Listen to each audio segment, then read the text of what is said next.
So today, I am continuing, and in actual fact, I am wrapping up the sharing of the past few weeks.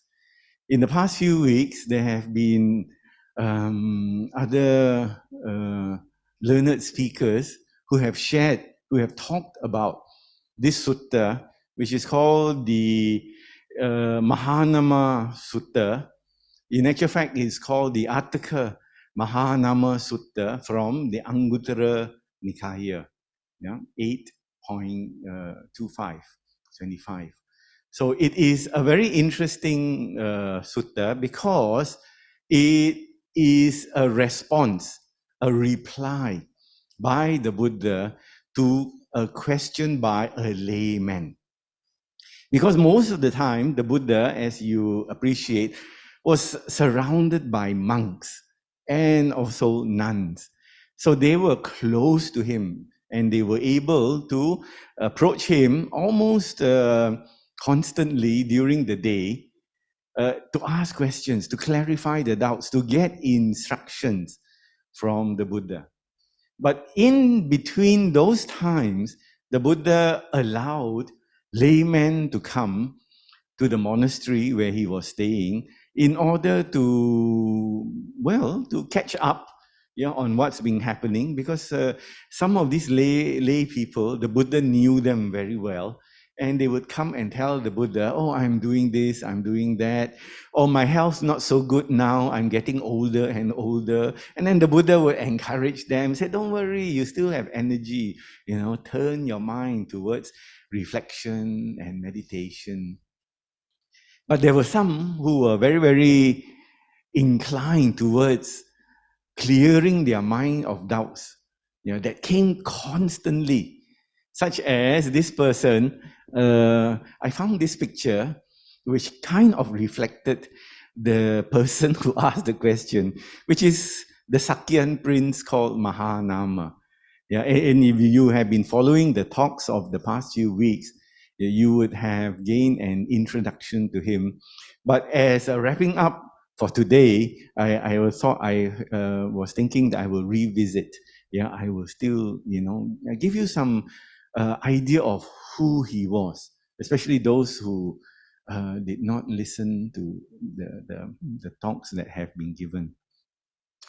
So it's called the Atthaka Mahanama Sutta, and it concerns, its main area of focus is how do we, be true lay Buddhists? Because we can call ourselves Buddhists.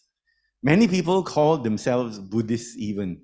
And there are some who are Buddhists but don't call themselves Buddhists. They like the ideas of the Buddha. They like the teachings of the Buddha. But for some reason, either personal or social, they cannot call themselves Buddhists. I have met an Australian Dhamma teacher. His name is Brother Jeff Oliver. Have you heard of Brother Jeff? He goes very often to Turkey. Yeah, and as you know, Turkey is right smack between Asia and Europe.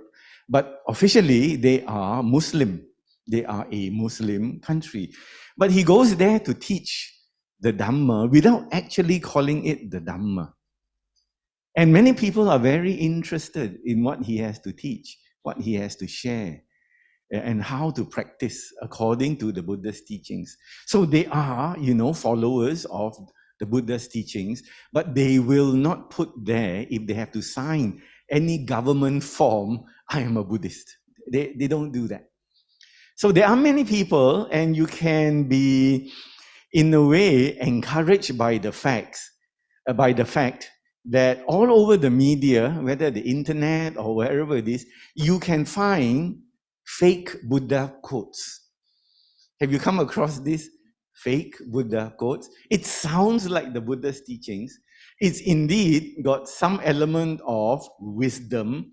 It's not like, some random kind of idea that people are sharing. It is a wise saying. But they always say the Buddha said this, the Buddha said that. And some people, of course, they are very irritated. They don't like this because there is no source. We cannot follow it back to where the Buddha said it in the Tipitaka. We cannot find the source. But it does sound like something the Buddha has said. And why are there so many of these fake Buddha quotes?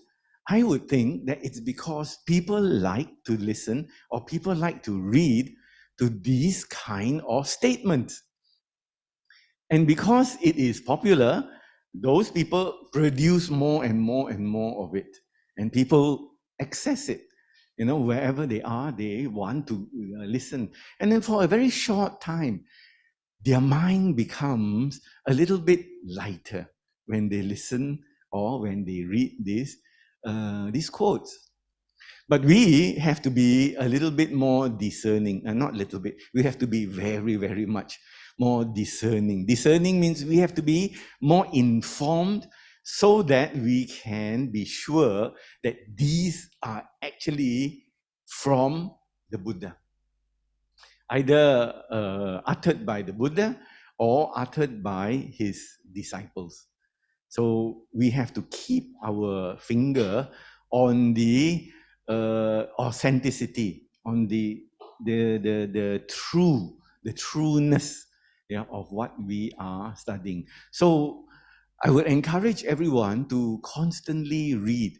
Go to those books or go to those websites that are trustable, such as Sutta Central, or even access to Insight or BuddhaNet, etc. All these places, there are very, very many more. Yeah, and even then, as we are reading, we have to switch on the light. Don't think that everything we are reading from these sites can be taken as pure truth. We have to be sharp in our mind in the understanding of the Buddha's teachings, and this has got very strong connection to what we are going to look at today. So let me briefly give you a quick description of Mahanama the Sutta. As you know from his name, Maha is a big name. He's a big person. He's not an ordinary person. There are a few Mahanamas in the teachings of the Buddha. There is one other that is very, very prominent also. Do you know whom that other Mahanama is? This person, the other Mahanama, was very close to the Buddha or the Bodhisattva as he practiced after renunciation. So this other Mahanama was one of the 5 ascetics whom followed the Bodhisattva, actually, the ascetic Gautama, after he left the palace, because when the baby prince was born, he was one of those who foretold. He was a fortune teller of, tell people's futures. He said, this baby will become a Buddha. Other wise men invited by the father of the baby prince said, 2, he can either become a king of the world, a Chakravartin, whom will rule with a righteous hand. That means he will control almost the whole world, but he will not take over this world with violence. He will convince people to come under his rule. So it would be a righteous kind of king of the world, or he will become the greatest spiritual teacher the world had ever seen. So many of them would put up 2 fingers and tell to the king, the father, your son will either be this or that. But Mahanama, who came, not this Mahanama, the ascetic god Mahanama, said, put up only 1 finger. Because according to his reading, this baby has only one direction, one future, one objective. And that is he will teach yeah, the Dhamma. He will see the Dhamma for himself. He will be awakened, yeah, through his own efforts. So Mahanama left the palace and was waiting. So he waited. I mean, he still lived his life, but he was waiting. And when he heard this prince had left the palace to become an ascetic, he immediately went to where the ascetic was. So he was one of the five ascetics who followed the prince, the ascetic Gautama, and who practiced austerities. That means self-torture. Yeah. So they tortured themselves. The ascetic Gautama tortured himself even more. So he was the greatest self-torturer in the whole of India, right? Yeah, in the hope, because at that time, this was the hope. If I torture my body, if I'm not so attached to my body, I don't care about my body, I will get enlightenment. This was the idea. So it was a very, very popular and common idea. I don't care. I don't eat. I don't wear clothes. Some of them don't wear clothes. I don't wash. I don't cut my hair. They just sit there, long hair, everything. And then they said, this is the way to enlightenment. So the ascetic Gautama, our bodhisattva, practiced this without equal. Nobody could come near to him in that type of practice. If you think the way to gain enlightenment is not to eat and also not die, yeah, he was the best. So he stopped eating, only eat very little. Then he practiced, waited for enlightenment. No, he couldn't get enlightened. Yeah, in fact, he became a living skeleton. So all these others, like the ascetic Gautama, Mahanama, also practice this. There were others, and it would be good, if you can remember their names. Can you name the others? You have Mahanama. You have the first Sotapanna ever in this world, Kondanya. Then Asaji, who was the one who introduced Sariputta to the teachings, and later Moggallana. Any more? Vappa and Baddiya. Yes, these are the five. Yeah. And if you attend Sunday Dhamma school, you have to learn it by heart because you have to go for exam. So this other Mahanama, he was not an ascetic, he was a Sakyan prince. Very powerful. And the stock and trade, that means the profession of this Sakyan prince was to fight. They were well known as warriors. So people didn't mess with them because they were the best, one of the best warriors, yeah, in the whole of India. And they were very rich. Not only could they fight, they grew a lot of crops. They grew rice, they grew fruits, they grew vegetables and other things. So they traded. And because they were so good at trading, they were one of the richest groups or race of people in that area of India. So they were very well respected, yeah, as being prosperous and being very fierce, fighters. So this prince, Mahanama, for those of you who didn't hear the story before, yeah, he was a cousin of the Buddha, direct cousin through the father, which means his father and the Buddha's father were actually brothers. So they were very, very close relations. And the prince Mahanama had a brother called Anuruddha. So when the Buddha had the chance to come back to the city of Kapilavatu, the Sakyans, this royal family, felt that it would be good if one of each family gave up a son to follow the Buddha. Yeah, because the Buddha is their clansman, their relative. He's now so well known as being a religious teacher. somebody from our family, each family, will go and join the Buddha as a monk. Right? And this is, they thought it was a great prestige, very, very great honor to be able to join the Buddha in his mission. By the way, do you know that in Burma, if a woman has given one of her sons to the Sangha and they send her off in the funeral, the hearse, the car, they will put a golden umbrella on top. So if you see funeral procession, the coffin, the car has a golden umbrella, this woman's, I don't know about the man, but it will be the woman. Yeah, I'm sure of that because they told me this when I was in Burma, Myanmar. That if one of her sons became a monk, she will be sent off with a golden umbrella. So this was honor. In Buddhist countries, it's an honor. So in the same way, the family said to Mahanama and Anuruddha, one of you is going to have to go. And Anuruddha, Mahanama was of course more responsible. He wanted to join the Sangha.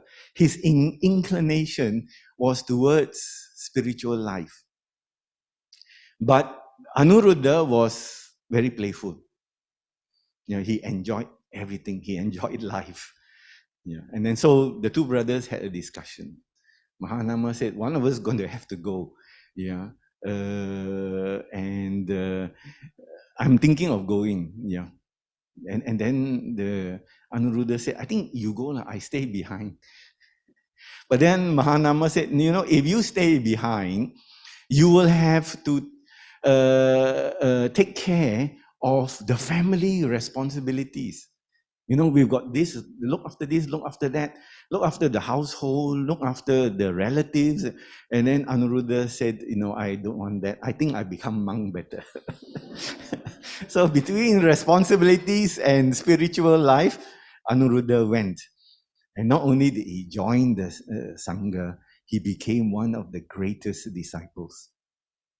Because if you know the story, and how the Buddha passed away, the person who tracked the Buddha's mind, Anuruddha had this psychic ability to track people's mind, what they are thinking, what is their state. So Anuruddha tracked the Buddha's mind as he passed away into the freedom of Nibbana, Pari-Nibbana. So he went up to the highest jhanic state, went down, and finally he left this existence for the final time. Right? It was a wonderful incident, which means that the Buddha was completely free of any form of suffering ever to be experienced. So Mahanama, as I said, he was the brother of the Bhikkhu Anuruddha, and he was the leading Upasaka. We use this name. We should use this name, this term more often. Upasaka means male disciple, lay disciple. And we should also call ourselves, if you are female, Upasika. So he was one of the leading Upasakas to offer choice food. That means when he offered dana, you cannot beat his dana.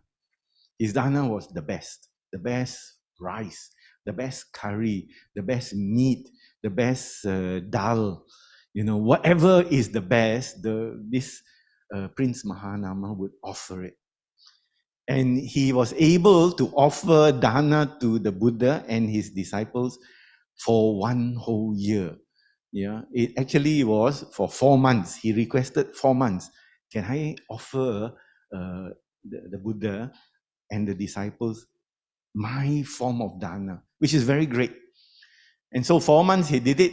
Then he renewed the contract another 4 months, right? And then after that, again, he persuaded the Buddha to give him a further 4 months. So 4 times 3 is 12. Oh, the dana is great, wonderful. And not only that, he was the one of the greatest, yeah, in giving medicinal items. So anyone who not feeling well, he would present any kind of medicines that were available to the sangha. Yeah, so great was his dana. So he didn't come by this. The Buddha declared actually Mahanama is the greatest among all the upasakas. Mahanama is the greatest to offer choice food and medicinal items, yeah, for this dispensation. Because during the dispensation of the earlier Buddha called Padumuttara, yeah, he was also a Buddhist. Mahanama was also a Buddhist. He saw somebody offer to Buddha Padumuttara choice food and medicinal items. Then he made a wish, yeah, that he too in the future would be the leading one to offer best food, choice food, high quality food, along with medicinal items. So he made that wish. It was a great kind of aspiration. And during Buddha Gautama's time, it was fulfilled. Yeah, you could not beat him, yeah, in doing this. So here, this Prince Mahanama was very outstanding in that he constantly came to see the Buddha. Yeah. He also said hello to his brother, but he was constantly asking the Buddha questions about how to live a good life, not waste the life. And he was also very concerned about how one could live a good life and then have a good future life. Not just this life, he also asked about the next life. How can I be sure, like we are also asking this question, how can we be sure that by living and doing whatever we are doing now, we can have a good rebirth? So this was what was concerning. It was a big question in the Prince Mahanama's mind. Yeah, and I will share with you what the Buddha said about this afterwards. So in the Tripitaka, in the Nikayas, we can find a few Mahanama Sutta. But this one is called the Attaka Mahanama Sutta, found in the Anguttara Nikaya. In the Anguttara Nikaya, there are a few Mahanama Suttas. In the Samyutta Nikaya, also a few Mahanama Suttas. But some of these, they are not called Mahanama Suttas. They are given other names, but it was teaching to Mahanama. So if you go and search, you will find that Mahanama was constantly thinking about how to be, because he was not renounced, he was a lay, how to be a really good lay Buddhist. Yeah, which is a question that we are also concerned with. And the Buddha's reply would be to the highest level, yeah, as I will share with you. So it also shows that from the questions, the Prince Mahanama was very concerned about cultivation. He wasn't just happy with doing dana. He really wanted to progress as a disciple of the Buddha along the Noble Eightfold Path. So let us look at it a bit more closely, and then I will go into the remaining points, you know, which have not been covered by the earlier speakers. So Mahanama's question goes like this.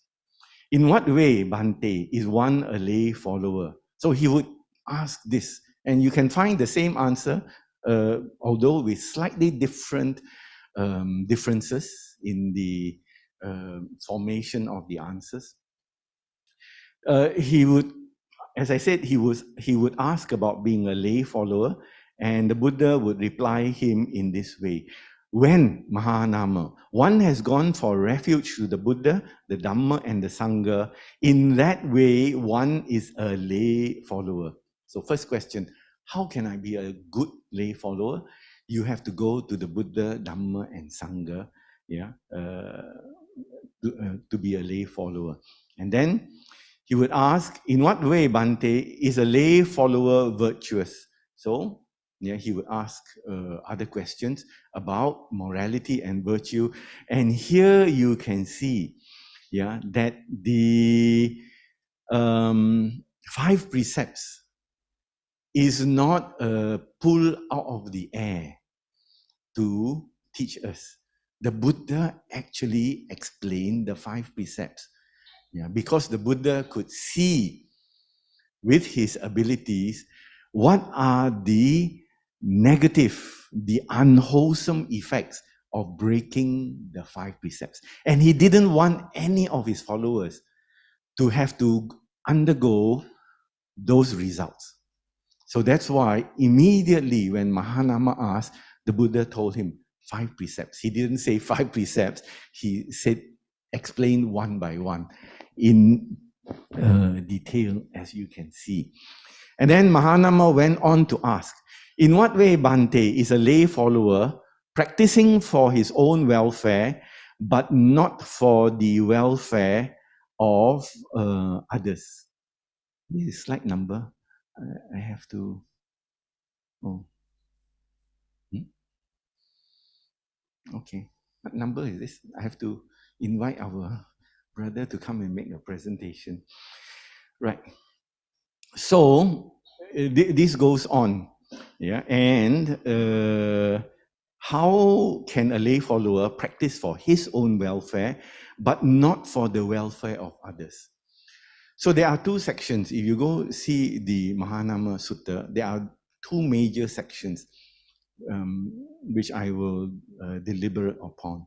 One is the lay follower who practices for his own welfare, but not the welfare of others. Then there is the lay follower who practices for his own welfare and for the welfare of others. 2 sections, 2 types, 2 groups. One, I only look after myself. I practice hard. I practice, with a great effort. But I don't really go and teach others or share with others. There's another group, which practices for him or herself. It's not just him, it's also her. And also wants. There's a great determination, a great compassion to share with others. So there are these 2 groups. And we have to understand, why did the Prince Mahanama ask like this? And why did the Buddha reply in this way? The reply is not explicit, meaning to say it is not 100% stated.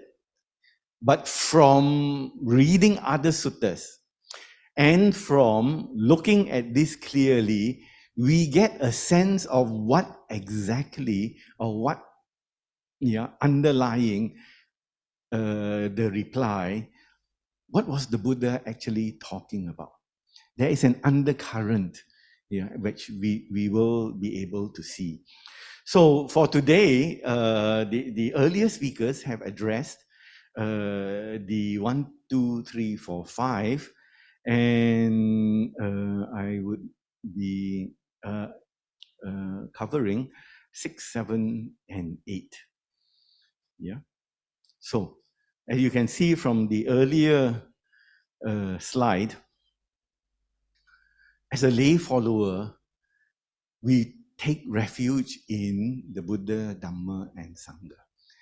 And this refuge is not a small thing. When we use the word saranang, it means refuge. And refuge has many, many meanings. And anyone who has gone for refuge and fully understood the refuge, what it means to take refuge, and works, put in effort to take refuge, he or she is a true lay follower. Which means to say, when a person goes to the Buddha, Dhamma, and Sangha as the inspiration, or as I put here, as a place of safety, can you see? Yeah, it also means a place of safety. It also means a guide, a spiritual guide. It also means shelter from rain and sun and all kinds of dangers. It also means protection from danger. It also means a place offering relief. We feel relieved. It also means a sanctuary. And lastly, on my list at least, it also means coming home. So when we come to Nalanda Center, it's kind of like a refuge as well. We see friends, we see a familiar environment, we see all the items that can teach us how to walk the right way. But for a disciple, of lay follower, to understand this refuge and really hold the three jewels as true refuges in the mind and work accordingly, practice accordingly, yeah, and even influence the way that we are thinking is very, very important. So this refuge and can be with us for all the time that we remain awake. And even sometimes when you are asleep, you can also remind yourself of refuge. Because there are times when you might have bad dreams. Have you ever had a bad dream and then started chanting Namo Tassa? Yeah, right. And you and I in the same boat. Right. When you get in, as you are sleeping, strange things happen in your mind. Yeah, so you can call these dreams, you can call these nightmares, but wherever it is, these are uncomfortable experiences. And so when it's uncomfortable, you want to escape, you want to be protected. And if the refuge is deep enough, you will start chanting, you will start thinking, you will turn your mind to the Buddha, Dhamma, and Sangha. So even when you cannot control, it becomes automatic. And this is very, very important because, as I said, when you look at the three jewels as your protection, one level, you look at the three jewels as your guide, another level. Yeah, eventually you will come to look at the three jewels as the source of truth in your life. And this is very, very important. Some people will take the Buddha as the Buddha, the Dhamma as the Dhamma, the Sangha as the Sangha. But eventually, as you practice, as you walk further, they become united as refuges. They are together because the Buddha is enlightened by the Dhamma. And the Dhamma is taught by the Sangha. Right? And so they are actually together. Eventually, when you go deep inside the teachings and you can understand what is the significance of the teachings, you will see that Buddha, Dhamma, and Sangha are actually, operating on the same level as a united entity. So refuge is important for us, as lay Buddhists. So we should put our mind towards study, that's one thing, towards listening and understanding, and towards, later on, we will look at it, reflection and investigation. Because when we reflect often and when we investigate, we can see the deepest offering, the deepest benefit of the Buddha, Dhamma, and Sangha. And again, when we go deeper with the three jewels as our guide, the confidence in them as refuges become even deeper. Right now, the three refuges, okay, we recite on the Sunday morning, yeah, but I take it upon myself to recite every day before I have breakfast to remind myself. Yeah, and as we go about our daily life, sometimes only it comes up. But can you reflect, upon the three jewels often? Yeah, in what you see, in what you hear, in what you experience, can you return to that place where they are the refuge for your mind, for the refuge for your understanding? Yeah, so it's something that we must be aware of in order to build up that confidence, yeah, to build up the faith. Because together with refuges, there evolves, there develops deep faith. Yeah, and if you are able to call upon the three jewels during your bad dreams, that means somewhere inside it's quite strong. You cannot control your mind, and yet you are turning towards it. So it's a useful exercise that in any event, something happens to us that we cannot foresee. For example, we get in an accident. Can your mind turn towards the three refuges straight away? Yeah. So it's something which we can perform or do if our minds are constantly at this level. Right? So let us now, after looking at refuge, let us now look at the division. Why is there one group that works for himself but not for others? Why is there another group that works for himself and for others? What does this really actually mean? So, in the Attahita Sutta of the Anguttara Nikaya, the Buddha clearly defines it or describes it. He said there are these four people found in the world. What for? Number one, practices to benefit themselves but not others. One who practices to benefit others but not themselves. One who practices to benefit no one. He's doing something, but nobody benefits. He doesn't benefit, other people don't benefit. But that doesn't mean that this person is not doing anything. He's doing something, but that something doesn't benefit him, doesn't benefit others.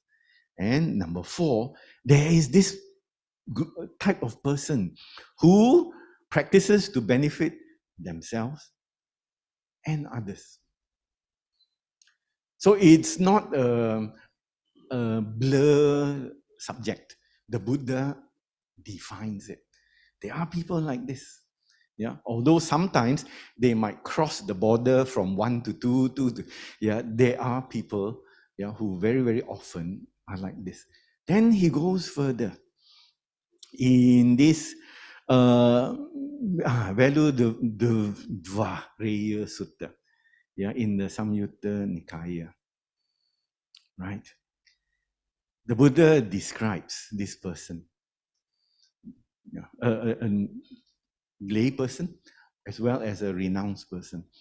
He said, this person having, this is, in this sutta, is these words are not the sutta's words. I have condensed it. And the person who wrote it also condensed it. And I have borrowed and slightly changed here and there.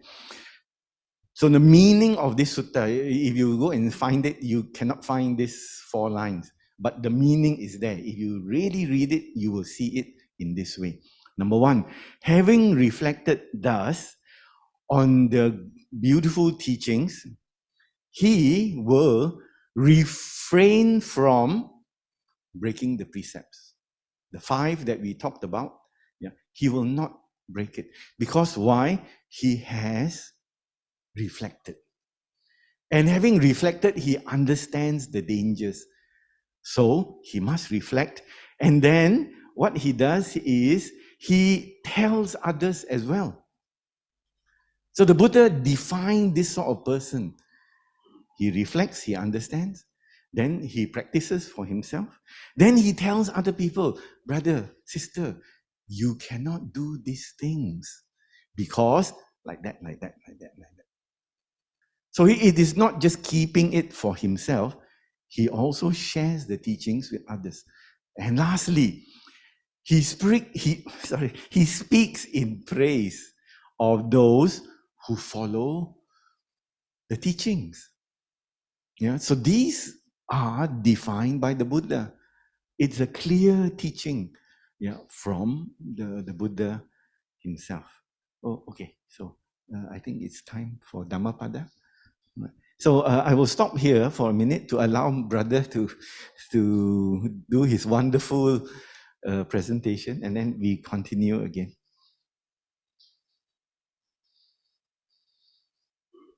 Thank you, Acharya. We invite Brother Gunananda.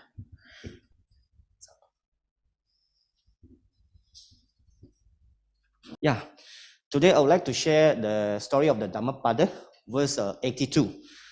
The story of Kanamata. Okay, it is under chapter 6, Pandita Vaga, the wise. Next slide. Okay, while residing at the Jetavana monastery, the Buddha spoke this verse with reference to the mother of Kanamata. So Mata means mother. Okay. So Kanamata was a devoted lay disciple of the Buddha. Okay. Her daughter Kana was married to a man from another village. So as Kana had been the visit to her mother for some time, her husband sent a message to her and asked her to come home. See, her husband missed her so much. Then her mother told her to stay another day. Because why? Because she wanted her to take some sweet meat back to her husband. Sweet meat is like a kuih mui, sweetened kuih mui. Okay, very sweet kuih mui, and very famous in India that time, even though until today. So Kanamata made some sweet meat, but when 4 monks stood at her door for alms, she offered some of them to the monks. The 4 monks told other monks about the sweet meat from Kanamata's house, and they also came to stand at the door, because the sweet meat is so delicious. So Kanamata, as a devotee of the Buddha and his disciples, so Kanamata offered her sweet meats to the monks as they came in one after another. So in the end, there was no sweet meat left for Kana to bring home. So Kana did not go home at that day. So the next day, the same thing happened on the next 2 days. Her mother made some sweet meat. So the monk stood at the door, and then this Kanamata offered her sweet meat to the monks. There was nothing left behind for her daughter to take home. So her daughter did not go home. Okay. So on the 3rd day, okay, for the 3rd time, her husband sent her a message, which was also an ultimatum, stating that if she failed to come home the next day, he would take another wife. Kawin satu lagi. Okay.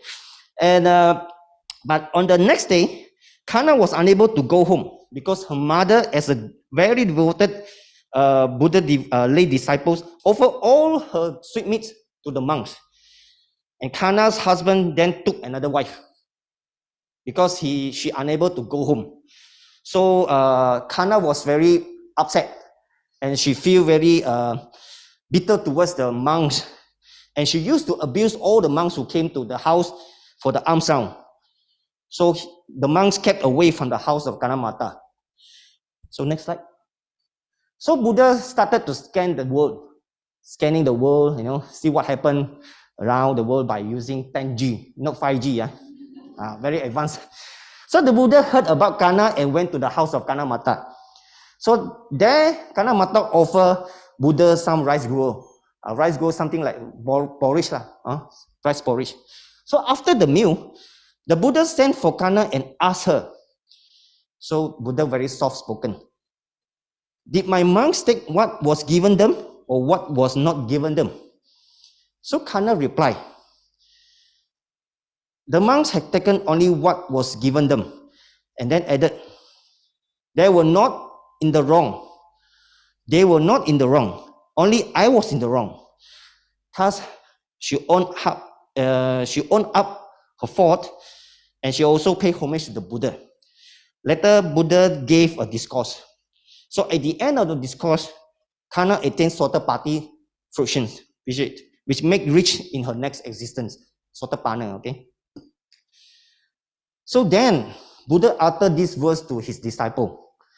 Yatapi rahado gambiro, vipassano anavilo, evang damani suttana, vipassidanti pandita.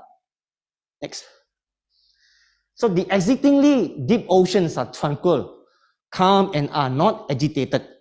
In the same way, those wise ones who listen to the words of the Buddha acquire deep awareness and are extremely calm and tranquil. This is the meaning of the verse. So, the Kana acquired a deep awareness and are extremely calm and tranquil after listening to the Buddha. Even she was under the bad mood, because she was very angry and feel hatred to the monk. But it is because this is not her first listen to the Buddha words in the present life, but many in her past life. She had been listening, investigating, remembering, and practicing the Dhamma of the Buddha. So in this life, makes her karma mature and gain Sotapanna after listening to the Buddha discourse. So with that, I end my sharing by saying sadhu, sadhu, sadhu. Thank you.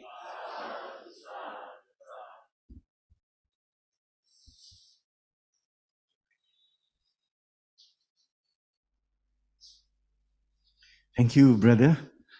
We collaborated on this Dhammapada verse. So as you can see, if you find the right refuge, even though you are very, very upset, very, very angry, and you know how to let the refuge wash over you, you can find relief. You can be peaceful after that. But you must have, well, the Buddha, unfortunately, is no longer with us. But if you know how to acquire the teachings at the right time,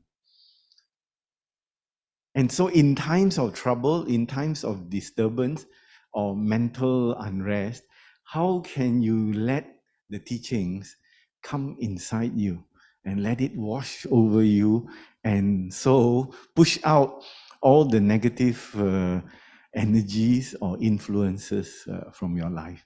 Yeah, just as the lady listened to the Buddha, boom, she let go. Yeah, and not only she let go, she attained the first stage of awakening. So this is something that inspires us. Yeah, Dhammapada verse 82. Right. So now we continue with the last 3 points, from Anguttara Nikaya 8:25. It is called 8 because there are 8 teachings, 8 points to teach. So if you go to the Anguttara Nikaya, you will always see these numbers.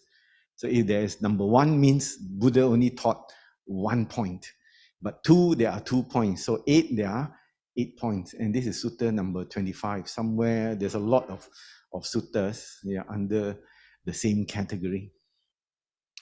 So as a layman now, and we are doing this at the moment. As a layman, this is point number 6, 7, 8, 6. Having himself remembered the Dhamma he has heard, rouses others to remember the Dhamma. So hopefully, after today, and the other Sundays that you come here, you will take something home with you. You don't just eat the Dhamma at this meal. You have to tapao, yeah. On you can eat and you can tapao. We've got a lot. We've got a lot. So, but you have to make sure you take it home with you to remember it. Not just remember it, reflect upon it. So here it is said, let me read from this, from the Uddana. Just as the ocean has a gradual shelf, a gradual slope, a gradual inclination, with a sudden drop off only after a long stretch. In the same way, this doctrine and discipline, the Dhamma Vinaya, has a gradual training, a gradual performance, a gradual progression, with penetration to wisdom only after a long stretch. So, what does it mean? It means that our Dhamma training is like a beach, like a sea. It's very gradual. When you go to the beach, you can walk, and then after some time, it becomes deep. So don't think that we have to immediately understand everything, because it's very difficult unless you have some past life tendencies. You listen on it, pop, it makes sense to you. So for every one of us, and even myself, as mentioned by Sister, I went to the Sunday Dhamma school at a very early age, about 12 years old. And I enjoyed going to Sunday Dhamma school because it has two sessions. Yeah, the first session was Life of the Buddha. Life of the Buddha was full of stories. I really enjoyed that. So all these things, that I remember today came from that teacher, Mr. Lim. He was so good at telling stories. Yeah. And I was fascinated because when I was taken to the school, into the class, I just listened and lost myself in the story. Yeah, about the Buddha, about the disciples, about the king, about the Sakya people. Wonderful. Then we had a short break, and then after that was the Dhamma class. Dhamma class a little bit more demanding, because it meant that I had to study, about the Noble Eightfold Path, number 1, number 2, number 3. So all these things had to be committed to mind. But it took some time, wasn't easy to remember everything. So Dhamma study will be at a smooth slope in the beginning. You cannot expect to suddenly, understand everything. So give yourself time. If you are new, you have to give yourself time, to have to remember, to reflect, to understand. So as I said, whatever my teacher, the stories were wonderful, but when it came to the Dhamma, I couldn't understand everything. My Dhamma teacher, Mr. Yo, had to teach me. So storage, KIV first, keep in the mind. And then later on, and I will let you know, at the age of 12, 13, I learned this. Only at the age of 30, some of it makes sense to me. How long is that? It was a long time. I kept it somewhere in the drawer of the mind, but only around my 30s, I began to see life, and then only it became clear what I had learned at the age of 12, 13. So give yourself the time to learn it. You might not understand everything, but I'm hoping you come here with the spirit of wanting to learn.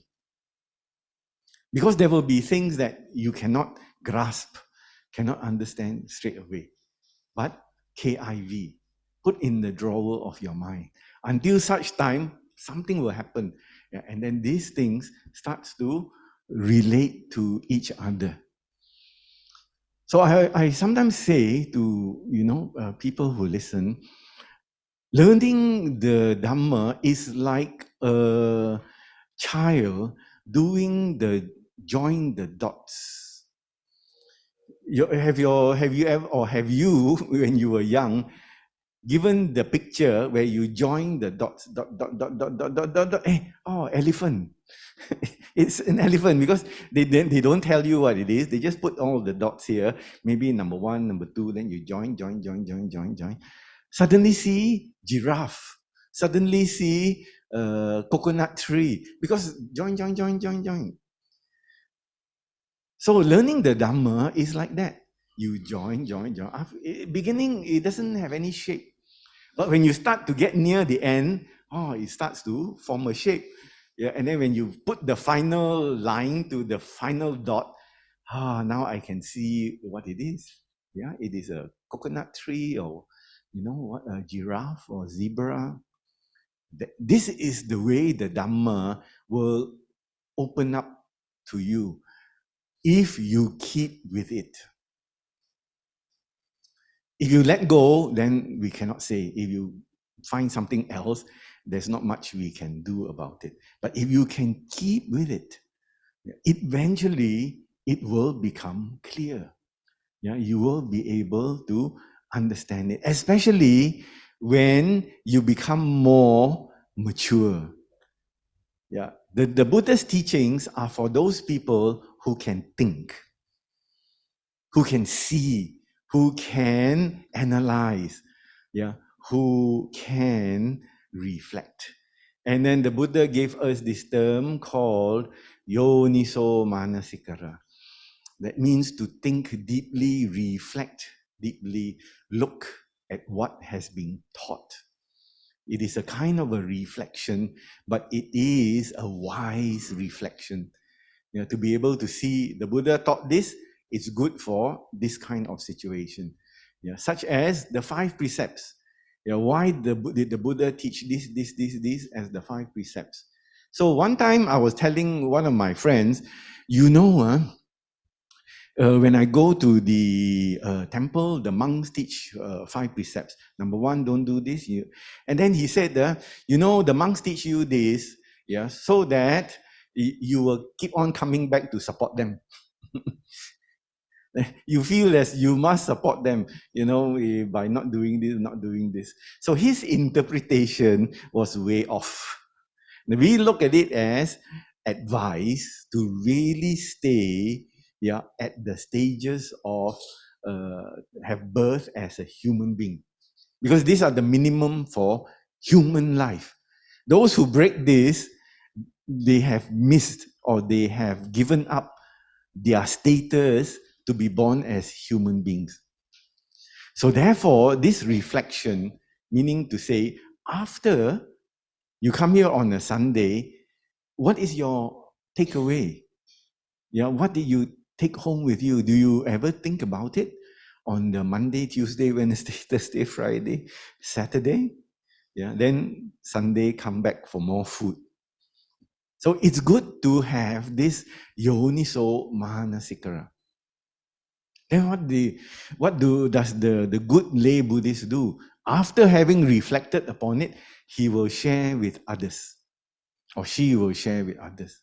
You can tell them, I have learned this. And then not only have I learned this, I have reflected upon it. I have remembered, and then I've analyzed and thought. And it has some meaning. It has some substance. So now, I tell you, because you are my friend, go out and do that. Sometimes people don't want to listen to you. That's fine. But you owe it to your friends to share at the right time. And I find that when people are confused, whenever they are suffering, this is the best time to teach them the Buddha's teachings. Because the Buddha's teachings is to address suffering. I have also given talk to people who are absolutely no worry, no care, no problem. And they tell me, brother, I don't understand what you're talking about. I said, fine, it's good. Come back again in 30 years. when you are aching here, there pain, there, here pain, then we talk about it. Because this young man, he was well looked after by his parents. So he had no suffering. He was studying overseas, he fly here, fly there, he good health, he enjoy himself, he has money to spend. But what he didn't actually realize was who was suffering to keep him, like his parents were suffering, working to keep him in that position. Eventually, I hope that was about 15 years ago. So I hope he becomes wiser. The next point is, having himself investigated the meaning of the Dhamma, he rouses others. He tells others, encourages others to investigate. This is what the lay Buddhist is, not just monk or nun. It's the advice given by the Buddha. You have to go deeper. You have to investigate. And here in this Dhamma Viharin Sutta, that means one who stays within the Dhamma. Dhamma Viharin is from the word Vihara, one who lives the Dhamma actually. It says here, then there is the case where a monk or a disciple takes the Dhamma as he has heard and studied it and teaches it in detail to others. He spends the day in Dhamma description, but he neglects seclusion. He doesn't, with his discernment, discern the Dhamma, higher meaning or goal.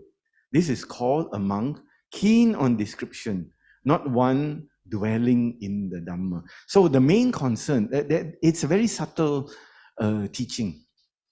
What the Buddha said, and if you read the earlier ones, there are those who concern themselves with only reading books, listening, very interested in the form. The form means what is there to see, but not the content. There is form and there is content in the Dhamma. The form is, there are people in this world with PhDs in Buddhist studies. Now, I heard a story of one of the most well-known teachers. When he was a young man, he took a class in the university, this American teacher. He said when he was in university, he enrolled for a class in Eastern religion. And the professor came in, PhD, doctor, all that, talk about Buddhism. He was so good, in describing from here, from there, and what people did as the Buddha's teachings. Then after that, this young man, he wanted to learn how to practice. He wanted to bring it into his life. So he approached the professor, said, Professor, you know so much. How do I practice it? How do I make it real for me? And the professor said, please stop there. I have PhD only. I don't know how to practice. If you want to know which book, which Nikaya, I can tell you that. But you ask me practice, not my area. You have to go and find other people to teach you how to make it practical. A real thing. No, I write papers, I write theses, I teach people, but I don't know how to practice. And he has a PhD in Buddhist studies. So this young man, okay, he learned whatever he could. Then he went to India and Burma and Thailand, where people have no PhDs, no masters, no degree, who taught him how to get enlightened. So here, what I'm trying to say is, you can learn the form, but you have to walk into the content, what it really means. And you are not far, because you can practice. There is the ability, there is the opportunity, there are the resources for practice. So you can go into it as well.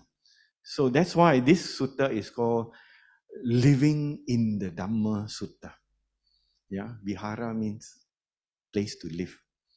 Dhamma Viharin Sutta from the Anguttara Nikaya. There are 5 points, and I have only extracted one of these points. So, this layman, having investigated the meaning of the Dhamma, yeah, he investigates. This word is very important. He shares the investigation enthusiasm with others. So there is this word called Dhamma Vichaya. And it is most studied as part of a group. There are 7 of these practices, of which Dhamma Vichaya is number 2. Do you know the group? Yes? Yes. Bojanga. Yeah. It's one of these group of practices if you want to gain enlightenment. Do you want to gain enlightenment? Yes. Here, the answer is yes. I asked the question somewhere else. Blackman. So, right, it's important for us when we have learned it, we put it into practice, and we see the effects. This is the investigation. Don't just take it, oh, the Buddha said this. Oh, the speakers at Nalanda on Sunday said this. We can say whatever, we read and we, half understand. But you yourself have to put it into practice in order to understand it.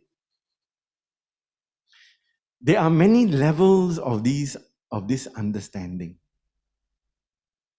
And as the beach that slopes, the Buddha said, slope, slope, slope, slope, and then boom, it's like that. So for a very long time, we can slope gently, easy slope. But the Buddha said, the most important thing is effort. Slope, slope, slope, slope, he said, then suddenly the beach will boom. Have you experienced that? Yeah, I did that, I walk on the beach in Penang, walk, suddenly go down inside. Because the slope suddenly had a sharp incline. So this is what this sutta asked by the prince, the layman prince Mahanama. He got this as an answer from the Buddha. We have to investigate. It doesn't mean that we just, read, and take it for granted, that this is right. So it's an important point to understand. So you can see, and sometimes it happens, and I would like to hear from you afterwards. Did you ever slope and then boom, steep incline? Have you experienced that? You look every day, and then on one day, boom, you see it differently. Because that is the nature of the progress. There are no fireworks. Some people think that there are fireworks, in the Dhamma. When you suddenly understand something, fireworks appear in your mind. Boom, boom, boom. It doesn't. It's just that you see the same thing in a different light. And then you will never be the same again. Yeah. And I like to tell you this story of when I was in the Sunday Dhamma school, my principal was the Venerable H. Gunaratana. And then he was sent to America, to the Washington Vihara. And after a few years, he came back. And then we asked him, Bante, what is it like to teach Dhamma to the Americans? And then he told us this story. Yeah. It's very interesting. He went for a walk. From the temple, he went for a walk. This American man saw him and asked him, "What are you? You are different. You wear all this." "Yeah, I'm a Buddhist monk." Oh, very interesting, because at that time there was a lot of interest in the early 70s. There was a lot of interest in the Eastern philosophies, Eastern practice, Eastern religion. So he said, "Can you tell me a little bit more about Buddhism?" And Bante said, "Yes, yes. Why don't you follow me back to the vihara, my temple? I will show you, this. And so the man followed him. And the Bante said, "This is Buddha image, this is shrine hall, this is a library." Then the man said, "No, just a minute. Where is your diamond throne?" The Bante said, "Excuse me? No, Buddhists must have a throne. The monks sit on this throne and spray out the colored water." Bante said, "No, we don't do it that way." Then where is your, he kept on asking for all these fantastic items that he had seen, from other forms of Buddhism. They have throw water, they have all the kinds of practice. And Bante said, no, we don't practice that. And then the man said, "You are false." And he walked out. He was looking for, what was he looking for? He was looking for fireworks. Because from what he had seen, people practice this in order to get fireworks. Just as when you tell people, "I can produce diamond in my hand." Oh, he must be very good, no? Yeah. I just close my hand, wait, here you are, some ashes, vibhuti. Oh, wonderful. He must be enlightened. So people like fireworks. They are impressed by fireworks. But when you tell them, "Hey, please sit down and listen. I got something to share with you." Yeah, Anguttara Nikaya 825. "What are you talking about? I want this thing." So this man walked away because he couldn't get what he was expecting. So the nature of this discernment, the nature of Dhamma Vichaya, is not fireworks. Yeah, as I mentioned, it is the same thing that we see every day, except that now our minds will see it because of the training, the steep incline. And then you will say, "Wow, Buddha's teaching is like that. It is a good refuge." Then you are convinced that Buddha, Dhamma, Sangha is the right refuge. But you need to put in the effort for it. Then, having himself understood the Dhamma, understood its meaning, and practices in accordance with the Dhamma, he rouses others to understand the Dhamma, understand its meaning, practice in accordance with the Dhamma. So in this sutta, also, I have extracted this, the Dhamma Viharin Sutta. Then there is the case where a monk studies the Dhamma, dialogues, narratives of mixed prose and verse, explanations, verses, spontaneous exclamation. This is what the parts of the Dhamma during the Buddha's time. Quotations, verse stories, which are called jatakas, amazing events, question and answer sessions. So this is what the Buddha taught. He doesn't spend the day in Dhamma study. He doesn't neglect seclusion. That means he is able to find quiet time to reflect and practice. With his discernment, he discerns the Dhamma, its higher meaning. This is called a monk dwelling in the Dhamma. This is not in Dhamma Mahanama Sutta. It's from another sutta, just to explain this part of it. I have looked for other sources. So this is what the Buddha meant. You need to have time. And you can find your own time to do your practice, to calm your mind, to turn the mind to what you have learned, and it will become clearer. So in this, we are actually talking about Sila, Samadhi, Panya.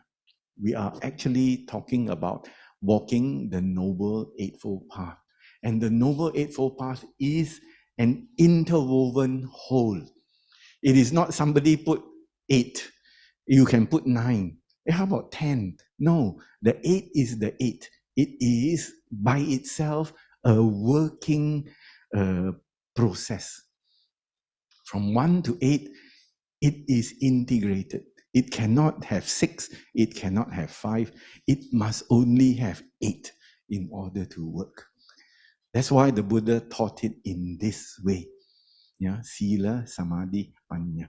So now, I will share with you another sutta spoken to Mahanama.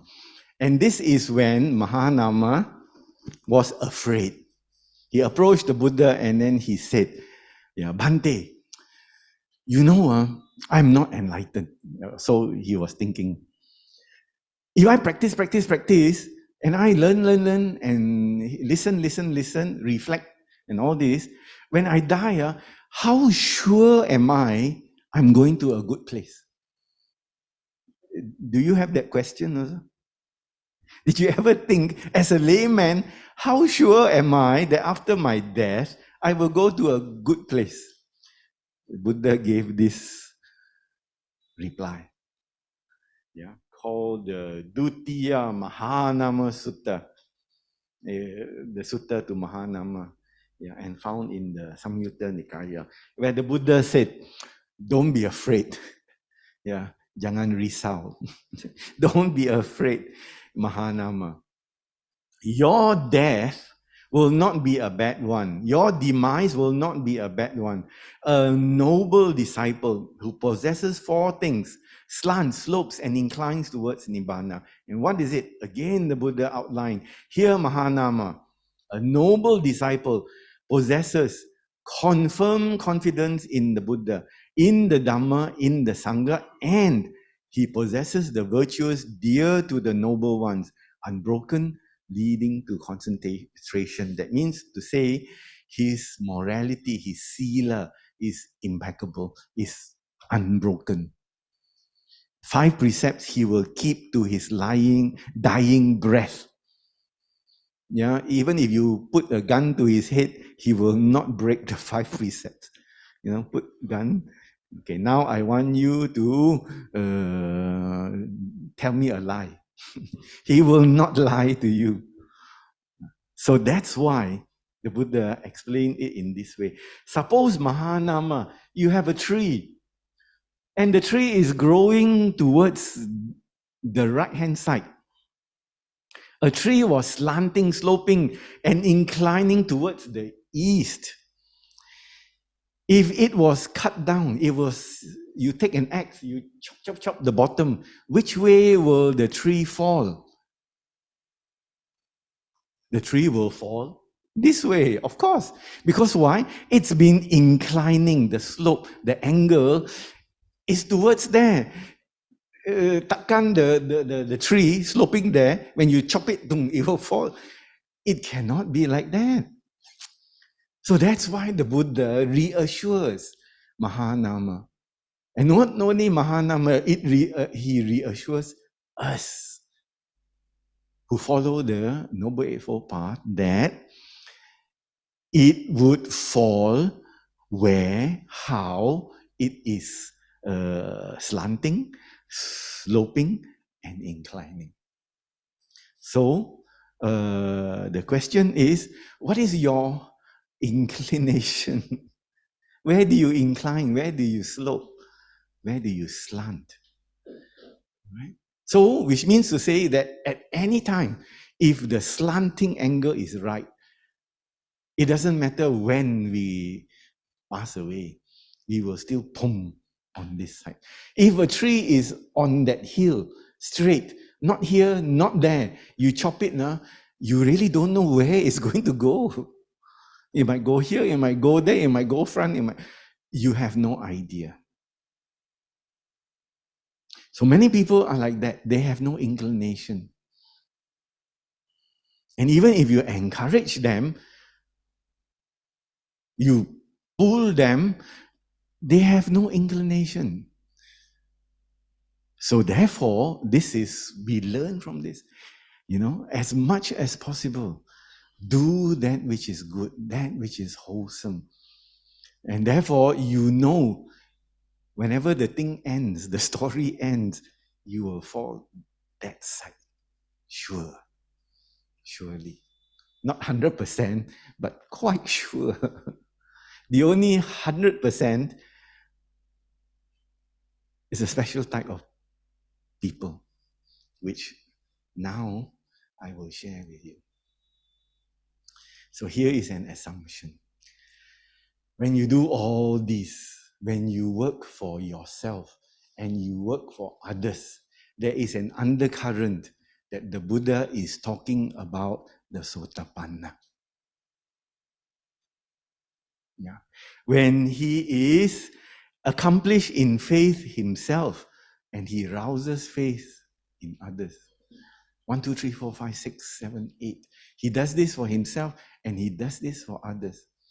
The unspoken meaning, the understanding is this person is likely to be